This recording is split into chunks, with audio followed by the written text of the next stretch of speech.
Pangeran Pekik.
Lama sesudah itu berundinglah Sang Prabu dengan Sang Uwo Panembahan Purboyo.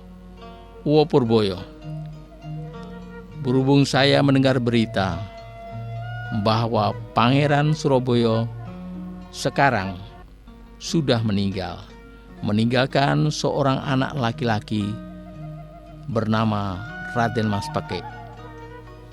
Itu yang menjadi keinginan saya. Raden Mas Pekik akan saya panggil. Saya perintahkan tinggal di Mataram. Panembahan setuju. Sang Prabu lalu utusan untuk datang ke Surabaya serta menyampaikan perintah. Pangeran Pekik mengiyakan, segera bersiap-siap bersama istri dan anaknya serta kerabat semua. Utusan dari Mataram itu memberi tugas kepada Tumenggung Sepanjang untuk mengawal perjalanan Pangeran Pekik agar dijaga keselamatannya. Jangan kekurangan makanan dan lain-lainnya. Sepanjang bersedia mulai berangkat mengawal perjalanan Pangeran Pekik. Perjalanan begitu lambat.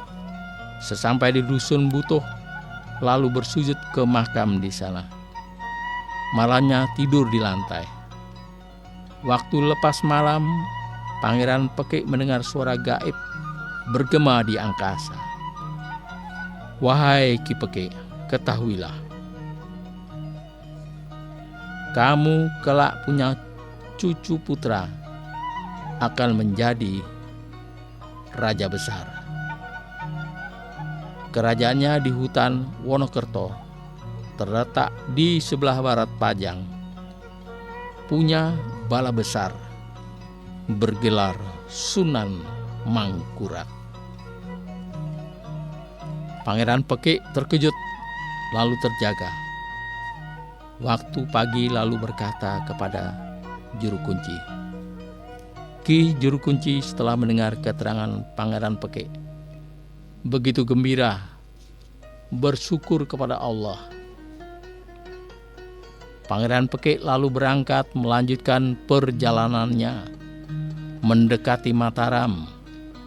Utusan Sang Prabu yang bertugas memanggil itu mendahului, melaporkan kepada Sultan bahwa pangeran sudah hampir tiba. Sang Prabu begitu gembira, lalu Sinowoko di Sitinggil. Bala di Mataram lengkap hadir semua. Sang Prabu dengan tenang berkata kepada Purboyo, Uwo, bagaimana sebaiknya? Jika Pangeran Pekik sudah datang, saya yang menyembah atau dia yang menyembah kepada saya?" Perlahan Panembahan menjawab, "Sinuwun, menurut saya sebaiknya Pangeran Surabaya yang menyembah." "Mengapa demikian?" "Karena Kanjeng Gusti adalah raja. Jadi kedudukannya sudah jauh lebih tinggi. Sementara di Surabaya hanya pangeran. Lagi pula ia datang kemari, sekarang dia sowan berbakti kepada Sultan sebagai raja sesembahan." Sang Prabu begitu senang mendengar jawaban Panembahan Purbaya itu. Tidak lama kemudian Pangeran Pekik datang di alun-alun, lalu PP atau berjemur di sebelah selatan Waringin Kembar bersama seluruh kerabatnya. Setelah Sang Prabu melihat, lalu memerintahkan untuk dipanggil. Pangeran Pekik segera sowan naik ke Sipinggil. Setibanya di depan Sang Prabu,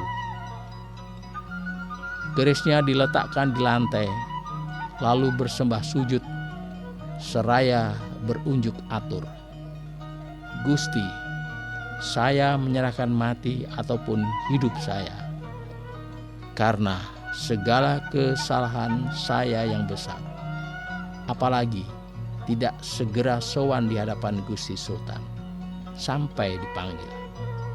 Sekarang saya menyerahkan jiwa raga saya beserta seluruh kerabat." Panjang lebar laporan Pangeran Pekik. Sang Prabu begitu senang setelah mendengarnya. Ia merasa terkesan melihat rupanya yang bagus, tampan, masih muda, nyaris kembar dengan Sang Prabu. Kanjeng Sultan dengan lembut berkata, "Yai di Surabaya, Yai saya panggil karena sudah ditentukan dalam kehendak Allah. Sesatya iku tumurub ing embanan. Misalkan saya panjuran, engkaulah telaganya. Umpama aku isi, engkaulah wadahnya. Adapun maknanya ditakdirkan atas kehendak Allah, bahwa engkau akan menurunkan para raja di tanah Jawa.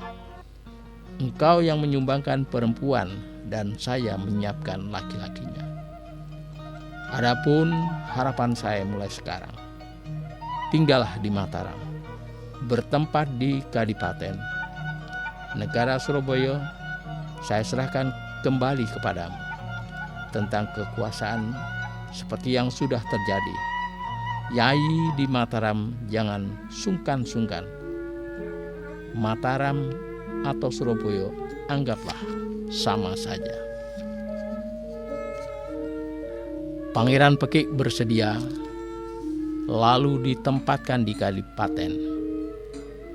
Tiada lama kemudian Pangeran Pekik mendapat anugerah seorang putri adik Sultan sendiri yang bernama Ratu Pandansari. Rukun dan damai hidup pasangan berdua. Pangeran Pekik selalu bermesraan dengan pasangan barunya itu. Setelah beberapa waktu lamanya, Kanjeng Sultan sedang ada di Kedaton. Utusan memanggil Kanjeng Ratu Pandansari di Surabaya. Abdi yang diutus segera berangkat ke Kadipaten Surabaya. Ratu Pandansari lalu dikawal ke Mataram. Sesampainya di Kedaton, masuk Taman Keputren. Setelah itu lalu dipanggil segera menghadap Kanjeng Sultan. Setibanya di hadapan Kanjeng Sultan, Pandansari berunjuk atur, "Kakang Prabu, Kakang sakit apa? Begitu mendadak memanggil saya." Kanjeng Sultan perlahan berkata, "Sakitku tempatnya di dalam hati, Diajeng. Sakitnya sungguh lebih dari segala-galanya. Dengan adanya seorang ulama yang belum tunduk kepada saya. Tempatnya di kiri. Lainnya itu orang Jawa sudah tunduk padaku semua. yang pantas merusak Giri cuma suami, karena sama-sama keturunan ulama besar. Ratu Pandansari menjawab bersedia. Segera mundur dari hadapan Kanjeng Sultan. Setiba di Kadipaten lalu menyampaikan segala perintah raja kepada Adipati. Pangeran Pekik menjawab, jika kehendak Kanjeng Sultan harus merusak Giri agar mau takluk ke Mataram, itu ibarat sudah di dalam genggaman tanganku. Ya, sayalah yang sanggup membedah tanah Giri. Diajeng, marilah bersama menghadap Kanjeng Sultan, mohon pamit. Kanjeng Sultan setelah melihat Pangeran Pekik berdua dengan Ratu Pandansari datang, segera diperintah untuk duduk mendekat. Sang Prabu berkata, Yayi Suroboyo, bagaimana dengan perintah saya itu? Pangeran Suroboyo berunjuk atur, saya siap melaksanakan segala perintah Kanjeng Sultan merebut tanah Giri, meskipun nanti Sunan Giri minta bantuan negara lain, saya tidak takut. Hari ini saya mohon pamit berangkat melaksanakan perintah. Sang Prabu merestui Pandansari supaya diajak. Kedua-duanya lalu bersembah sujud ke Sang Prabu. Sultan berdoa, semoga selamat serta menang dalam perangnya. Pangeran Pekik dan istri lengser dari kedaton. Kanjeng Sultan kemudian terus bersiap, dan sesampainya di Kadipaten lalu berangkat dengan seluruh balanya menuju Suroboyo, berkemas-kemas di sana. Setelah segalanya siap siaga, bala tentara Mataram itu mulai bergerak menuju ke Giri. Sunan Giri sudah mendengar berita bahwa tanah Giri akan dibedah oleh Pangeran Pekik. Sunan Giri lalu memerintahkan Sentono, Marbot, Padepokan, serta para murid-muridnya supaya berhati-hati. Sunan itu punya anak angkat orang Cina, serta punya bala 200 orang. Mereka inilah yang jadi andalan, yang bersedia menyambut perang orang-orang dari Suroboyo. Orang-orang di Giri sudah melengkapi diri dengan senjata. Tidak lama kemudian, bala prajurit musuh pun datang, dilawan sejadi-jadinya oleh orang Giri. Prajurit dari Suroboyo, utusan Sultan, banyak yang tewas, mundur, kalah perangnya. Ratu Pandansari setelah melihat balanya kalah dan banyak yang mati, lalu mengumpulkan sisa-sisa pasukannya. Mereka diberi ganjaran serta pakaian yang indah-indah secara merata. Bala dari Surabaya senang sekali dan tumbuh lagi keberaniannya, lalu maju perang lagi. Bala dari Giri juga sudah siap menghadapi. Ramai perangnya. Lama-lama bala dari Giri semakin terdesak. Banyak yang tewas. Akhirnya, yang lain berlari menyelamatkan diri. Sunan Giri tertangkap, mohon belas kasih untuk diberi hidup. Bala prajurit Surabaya minta supaya Sunan Giri dibunuh. Tetapi Pangeran Pekik menjawab, aku tidak mau membunuh seorang ulama. Kelak cucuku yang berkuasa akan merusak serta membunuh Sunan di tanah Giri ini. Pangeran Pekik lalu memerintahkan penjarahan harta bendanya yang berada di Padepokan Giri. Istrinya jadi rampasan, kemudian sang ulama dinaikkan tandu.